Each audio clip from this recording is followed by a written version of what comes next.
So y'all are gonna ride with us today? Or what questions do you have? I'm just here because I need to get to the south end. Today's an easy day because it's Saturday, but you're kind of gearing up for the Monday morning commute. What are you guys anticipating? We are feeling as prepared as you could possibly be for something of this magnitude happening. Even last night, right as the trains came out of service, our Boston transportation staff were riding the shuttle buses, taking notes, and even fixing some things between last night and Monday. And so we're making every possible tweak we can. We just want to ask for everyone who is commuting to be patient with one another, be alert, and just kind of look around, because you might be used to your normal commute, even if you are driving down a certain road that now has extra space blocked out so that buses can make wide turns, or a bus lane that shifts things over a bit. And so for everyone who's trying to get to work or school or get around, just please be patient with each other and be aware that there might be some changes that are made to accommodate all of the shuttle buses so that everyone can get around smoothly to where they need to go. A lot of people are concerned about the potential for chaos. Are you worried about chaos on Monday? This is a big disruption for commuters who are settling back into fall schedules, students who will be coming back to school at the university level or at our elementary and Boston Public Schools level. And we are doing everything possible at the city level to work with the MBTA and make sure that this will be as smooth as possible for everyone. Every possible detail, from tree branches that extend out a little too far at the bus windshield's height, to turning radiuses, to the routes of shuttle buses going to specific schools within Boston. We have been mapping all of this out and preparing for the 2 weeks or so that we've had to get ready, and we will keep adjusting things as we go. And so I am very grateful to all of the staff at the city level, at the MBTA, for cities around the region that have been working hard to pull this off above ground. And then it's up to the T to make sure that everything that's happening underground goes according to plan. They make the repairs as quickly and efficiently as possible. So on the other side of this, we have new trains, smoother service, and a more reliable transportation system. Normally you are encouraging people, promoting the city, encouraging people to come to Boston. In this situation, are you discouraging anyone who doesn't have to come to the city from coming into the city? Boston is always going to be a welcoming destination and home and set of resources for anyone who has the chance to be here. And so I think the transportation system being in a little bit of a disruptive state right now means that it will require extra planning and extra time, but our kids have to get to school. There are many people who have to get in person to work. Our families need to get around the city and the neighborhoods that they are living in and shopping in and doing all their daily tasks in. And so we are here not to say just ignore this for a little while, because that is a luxury that most people do not have. We are putting our energy into looking at every aspect of this substitution service, making it as smooth as possible, and putting in place some of the improvements that we had always been hoping for. There are some places where bus routes will now go even smoother because we have taken the time to outline how dedicated lanes can speed that up. There are some places, I know there's been some patches to the Southwest Corridor bike path already. Some of them probably are more bumpy than they need to be, so we will address that. But there have been a lot in the conversation that is not even directly related to Orange Line trains that we are looking at while we have resources and the efficiencies of focusing on transportation. Let's do as much as possible so that this will have lasting impact even beyond the train tracks being fixed up. What will your own commute be like during the shutdown? I'm going to mix it up a little bit just to make sure I'm seeing all the different alternatives just like everyone else. But I am a regular Orange Line rider, and so this is going to be a lot of extra planning. On Monday, my plan is to ride the shuttle buses in so I can see how those are working. I think on Tuesday, I'll probably take the commuter. I forget if Tuesday, Wednesday, I'll bike. I'll take the commuter rail in. I'll try out trying to get to Forest Hills to take the 39 bus, which is a parallel bus route. And I'm going to be in the thick of needing to get around as our commuters across the region. There's a short window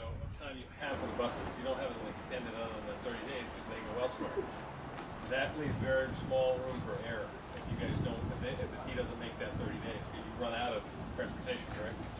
Yeah, these buses are, I mean, if just getting around the city, you see all different company names on the buses because they're truly sourced from all across the region.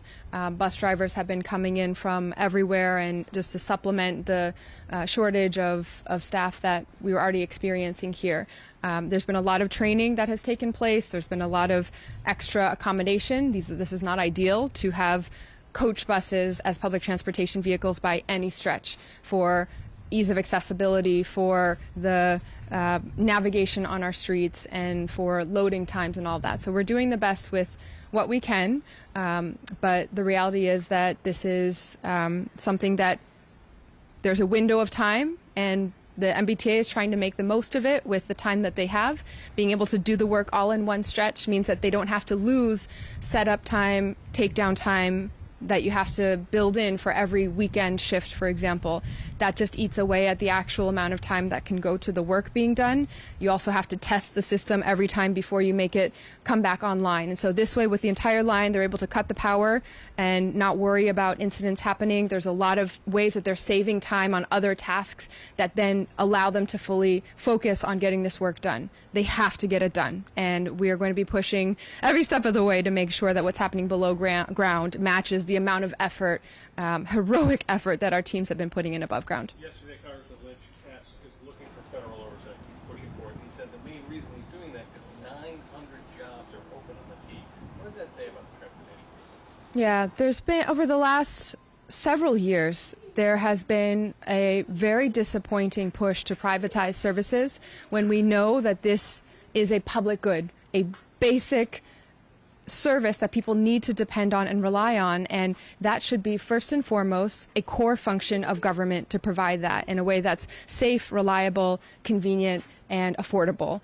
The fact that we are at weekend level service during the weekdays on many of our trains right now is because there are so few signal dispatchers trained and ready to go, and it takes a long time, at least 10 weeks, to train up a new dispatcher. And these are organizational challenges that deserved focus and resources and attention all along the way. My hope is that with the city stepping up and so many partners across every sector really bending over backwards to make this work so that we can infuse resources in the public transportation system, that this will be a turning point in how much we all value and are investing in public transit from here on. The infrastructure, the organization, the staffing, and just the priority level in general. Okay, and I'll let my colleagues say a few words, starting with, you can introduce yourself. Hi, everyone. My name is Kendra Lara, and I'm the District 6 City Councilor representing Jamaica Plain, parts of Rosendale, and West Roxbury. I don't have lots of comment to add in addition to what Mayor Wu just said. I think the City of Boston and the Transportation Department specifically have been doing an incredible amount of work, and I think that our jobs as City Councilors and as District Councilors specifically is to make sure that our constituents have all of the information that they need, that they have the support that they need to plan their trips, and that we're making sure that as many people as possible know about the closure. And so that's the work that we've been doing, and it's the work that I invite all of us to do, not just our elected officials, to make sure that the next month it goes as smoothly as possible for all of us. Thank you. Good afternoon, Councilor Arroyo. I represent District 5, that's Hyde Park, Mattapan, and the vast majority of Rosendale. My district is very dependent on the Orange Line. In fact, I think most of our buses feed into Forest Hills and or other Orange Line adjacent stations. And so this will be a disruption for the residents of District 5. I'm grateful to Mayor Wu and the Boston Transportation Department for all the work they've been doing under a lot of duress and time constraints. It's been very great. It's been met with gratitude for myself and for my constituents. For folks who are seeing this or hearing this, I see our role as district councilors to help facilitate any needs that people have as they sort of come into this new reality for the next month. So please do reach out to my office at City Hall. We have an email on bostoncitycouncil.gov. You can reach right out to us, but Ricardo Arroyo at boston.gov if you run into any issues or you are trying to learn sort of a new routine or what we can do to help facilitate making this process easier for the residents of District 5. So thank you. What time's your train? 2:30, 2:33. Okay. Make sure that no one is near the tracks.